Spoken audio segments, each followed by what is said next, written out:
Saludos, estimado profesor. Nuestro grupo integrado por Giselle Muñoz, Felipe Navarro, Consuelo Ñancucheo y quien le habla, Vicente Torres, dará inicio a la presentación del caso clínico 12 asociado a neoplasias hematológicas. De acuerdo al caso clínico, se presenta una mujer de 54 años de edad, la cual es sometida a un trasplante de pulmón y se agrava presentándose neumonía y tromboembolismo pulmonar.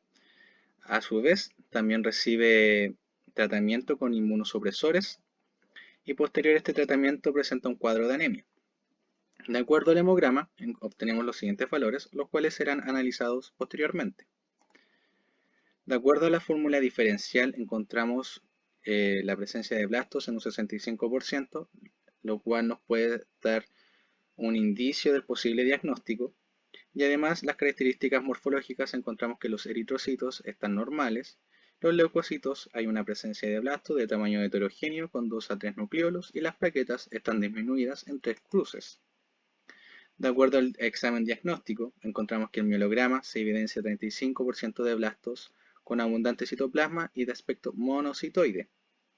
De acuerdo al inmunofenotipo expresado, el 75% del total de la población de los blastos expresó CD4 positivo, CD36, CD14 y CD11b positivo. Es por esto que para el diagnóstico, en el hemograma encontramos la evidencia de pancitopenia, puesto que los glóbulos rojos, tanto como los leucocitos y las plaquetas, se encuentran disminuidas. En cuanto a la fórmula diferencial, la presencia de blastos en un 65% en sangre perisférica, además de las características morfológicas de los leucocitos, y se adiciona también el examen diagnóstico de tanto el mielograma como el inmunofenotipo, se diagnostica a la paciente con leucemia mielomonocítica aguda o M4. De acuerdo a su etiología, es una leucemia mieloide aguda, la cual es clasificada, según la Asociación Francesa Americana Británica, como M4 según sus características morfológicas. Y de acuerdo a la clasificación de la OMS, se clasifica como leucemia mielomonocítica aguda. Este tipo de leucemia se presenta en un 15 o un 25% de todos los casos de leucemias mieloides agudas, en donde se evidencia un aumento de células plásticas como mieloblastos, monoblastos o promonoblastos en más de un 20% en médula ósea. Y de acuerdo al inmunofenotipo, encontramos que CD13 y CD33 es de la línea mieloide, CD14, CD4, CD11b, CD11c, CD64, CD36 y lisozima positivos para monocitos.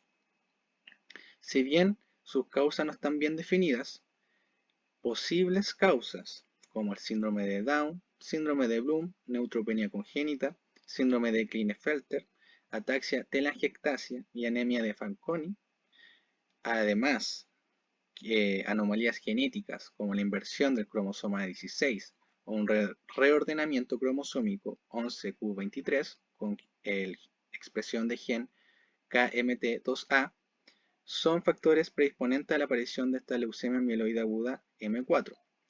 Además, hay un estudio realizado en el 2018 por Cheng et al. En donde en 63 pacientes se vieron genes implicados como NPM1, DNMT3A, FLT3, NRAS, RUNX1 y TET2, en donde el gen NPM1 fue el de mayor frecuencia.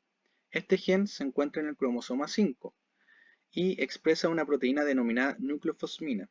Esta proteína está involucrada en diversos procesos celulares, de los cuales la duplicación de centrómeros, proteína chaperona, proliferación celular. Además, se ha visto con actividad de regulador de supresores de tumores y de respuesta al daño celular y reparación del DNA. Es por esto que las mutaciones asociadas a este cromosoma, como la translocación 517, translocación 25 o translocación 35, se han asociado a neoplasias hematológicas, en donde la translocación 3,5 es asociada a una leucemia mieloide aguda. Sin embargo, no se especifica el origen etiológico de la proliferación celular de la línea monocítica. Solamente se especifica que esta translocación se ha evidenciado en leucemias mieloides agudas. Buenas tardes, profesor. Mi nombre es Felipe Navarro y continuaré con la explicación del caso. En cuanto a la epidemiología, según la SOCIEM, la LMA tiene una incidencia de 3 a 4 casos por 100.000 habitantes al año, siendo predominante en adultos, especialmente en los mayores de 50 años, donde las más frecuentes son la leucemia linfática crónica y la leucemia mieloide aguda. Con una etiología desconocida, en Chile, al año 2007, un 60 a 70% del total de casos nuevos fueron leucemias agudas en pacientes de 15 años y más, siendo el total de casos estimados a tratar aproximadamente entre 450 a 500 por año. Específicamente, la leucemia mielomonocítica aguda, o M4, ocurre en todos los grupos de edad, pero tiende a ser una enfermedad predominante de los adultos, teniendo como la promedia los 50 años, y es más común en hombres que en mujeres, con una relación de 4:1. La forma de actuar de esta patología es causada por una serie de aberraciones genéticas adquiridas que producen transformaciones malignas, las cuales tienen lugar a nivel de la célula madre pluripotente. La proliferación anormal, la expansión clonal, la diferenciación aberrante y la disminución de la apoptosis determinan el reemplazo de los elementos normales de la sangre por células malignas. Esto es causado por dos factores. En primer lugar, las alteraciones citogenéticas. Si estos son de buen pronóstico, la probabilidad de remisión es de un 80%. Sin embargo, si son de mal pronóstico, esta probabilidad cae a un 22%, especialmente en pacientes sobre los 60 años, quienes tienen una sobrevida de un 10% a los 5 años de detectado la patología. Como primera alteración tenemos la del gen AML1, ETO. En condiciones normales, el gen AML1 codifica para una proteína que une ADN en una secuencia conocida como TGT-GGT. Para que esto se lleve a cabo, requiere formar un heterodímero con el gen CBF del cromosoma 16q22. Una vez se ha formado el complejo, se reclutan coactivadores que permiten la transcripción. Esta señal se ve afectada por la translocación 821, donde el oncogen ETO del cromosoma 8q22 se une al gen AML1 y bloquea la acción de los coactivadores, impidiendo que los genes target se activen. Otra alteración es la del gen CBF-MYH11. La inversión del cromosoma 16 en P13q22 produce una proteína quimérica, CBF-MYH11, que inhibe directamente la transcripción mediada por AML1. Esto es muy común en la M4. Y otra alteración es la del gen MML. Es una alteración del cromosoma 11q23 que produce este gen, el cual tiene un rol regulador positivo en la vía de las señales de las quinasas. Por otra parte, tenemos los marcadores moleculares. El primero de ellos, la alteración de la tirosina quinasa FTL3, el cual es un pronóstico muy desfavorable. La activación de este complejo produce el síndrome mieloproliferativo. En segundo lugar, tenemos la mutación de CEBP-alfa, o Enhancer Binding Protein Alpha. El CEBP-alfa es un factor de transcripción que induce la diferenciación granulocítica de los precursores mieloides. Al estar mutado, no se producirá dicha diferenciación, quedando las células detenidas en un estado de blasto. El diagnóstico diferencial de una leucemia aguda se realiza mediante una serie de estudios complementarios entre sí, morfológicos como la tinción corriente de hemograma Maegrum-Langenza, tanto de médula ósea como sangre periférica, donde encontrar blastos como los que se aprecian en la imagen es indicativo de LMA. También un examen de inmunofenotipo, donde según la cantidad de antígenos de cada tipo se podrá discriminar entre las diferentes variedades de LMA. Para poder diferenciar una M4 es necesario tener los valores porcentuales de antígenos como se indican en rojo en el gráfico aquí adjunto y que el barrido de médula ósea presente sobre 20% de blastos, no superior a 80, ya que esto indicaría presencia de M5 y no M4. También para la correcta tipificación de una LMA es necesario realizar exámenes de citogenética y biología molecular. La información que se recolecta en la fase diagnóstica de la enfermedad es vital, pues permite seguir la respuesta al tratamiento y definir las categorías pronósticas. El tratamiento de todas las LMA puede ser de dos formas, quimioterapia y o trasplante de progenitores hematopoyéticos. La elección de uno de estos o de ambos dependerá de lo alentador que sea el pronóstico de la LMA. Por una parte tenemos la quimioterapia, que se divide principalmente en dos fases. La inducción a la remisión.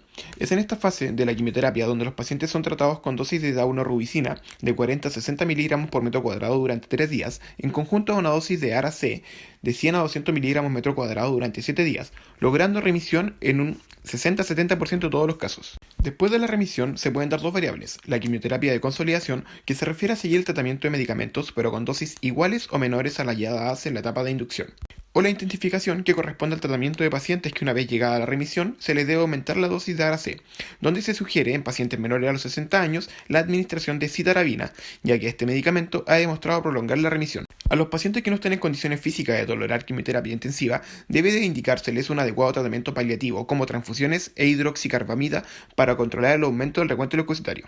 El segundo tratamiento es el trasplante de progenitores hematopoyéticos. Este tipo de tratamiento no es recomendado para las personas que tengan dificultad de entrar en remisión remisión y etariamente es recomendado a pacientes menores a 50 años que posean algún familiar con gen HLA compatible, los cuales deben ser trasplantados en la primera remisión alcanzada en el proceso de inducción de la quimioterapia. A modo de conclusión, debemos destacar que a pesar de que el origen común de las manifestaciones de esta leucemia son mutaciones cromosomales, aún no hay evidencia que aclare los factores predisponentes para la expresión de clonas malignas de la línea monolítica. También decir que no se ha podido indagar acerca de la epidemiología actual de esta leucemia en la población chilena, debido a no haber información actualizada sobre la incidencia de esta patología. Y como último, destacar la importancia que tiene el diagnóstico tanto como la fisiopatología que presente, ya que con esta se puede evaluar el tipo de tratamiento a seguir y el pronóstico de la patología. Esto complementado con los exámenes. Y la sobrevida también se puede asociar al factor genético que se ha expresado. Aquí presentamos la bibliografía utilizada para la realización de nuestro caso clínico. A continuación presentamos el siguiente mapa conceptual a modo de resumen. Se nos presenta una paciente de 54 años, la cual es sometida a un trasplante de pulmón. Esta intervención se ve complicada por una neumonía criptogénica y un tromboembolismo pulmonar bilateral. Ambos son combatidos con inmunosupresión por prednisona, azatioprina y tacrolimus. Posterior a esto, los resultados de examen en laboratorio de la paciente nos entregan de que padece de anemia, leucopenia, trombocitopenia, blastos de tamaño heterogéneo. En el examen morfológico, el 35% de estos blastos es de aspecto monocitoide, y la expresión fenotípica de estas células es de CD4 positivo, CD36 positivo, CD14 positivo y CD11b positivo. Con esto concluimos que nuestra paciente está padeciendo de leucemia monomielocítica aguda o M4. La etiología de esta enfermedad son desórdenes genéticos, aunque no se conocen predisponentes para poder presentarla. El inmunofenotipo característico es CD13 positivo, CD33 positivo, CD14 positivo, entre otros. La epidemiología de esta enfermedad. La edad promedio en que ocurre es a los 50 años. 3 a 4 casos por 100.000 habitantes se dan al año y es más común en hombres que en mujeres con una relación de 4:1. La fisiopatología de esta celular se caracteriza por una proliferación celular anormal de las células linfoides. Esto ocasionado por alteraciones citogenéticas y por activación de marcadores moleculares. El diagnóstico se da a través de las características celulares que tenga los leucocitos en el examen morfológico y del inmunofenotipo que estos presentes. Y el tratamiento se da a través de quimioterapia y trasplante de células progenitoras mieloides. Y así damos término a la explicación de nuestro caso clínico. Muchas gracias por su atención.